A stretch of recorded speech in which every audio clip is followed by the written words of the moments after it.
পদত্যাগকারী রাষ্ট্রপতি মোহাম্মদ শাহাবুদ্দিনের বিচারের বিষয়ে আদালত স্বাধীনভাবে সিদ্ধান্ত নেবে। সরকারের পক্ষ থেকে বিচারের বিষয়ে কোনো মন্তব্য করার সুযোগ নেই। দুপুরে সচিবালয়ে সংবাদ সম্মেলনে এসব কথা বলেন প্রধানমন্ত্রীর তথ্য উপদেষ্টা ডক্টর জাহিদুর রহমান। বাংলাদেশের একজন মানুষ তার পদে থাকাকালীন সময়ে কোনো লিগ্যাল ইস্যু ফেস করবেন না।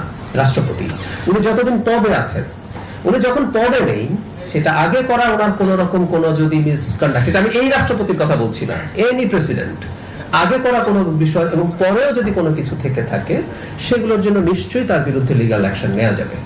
তার যে আইনি সুরক্ষা আছে সেটা তিনি, যেমন ধরুন আপনি প্রধানমন্ত্রী বা যে কোনো মন্ত্রীর বিরুদ্ধে কিন্তু আপনি মামলা করতে পারেন তিনি দায়িত্বে থাকা অবস্থায়, কিন্তু রাষ্ট্রপতি যতদিন দায়িত্বে আছেন তার বিরুদ্ধে আপনি কোনো লিগ্যাল প্রসিডিওর শুরু করতে পারবেন না।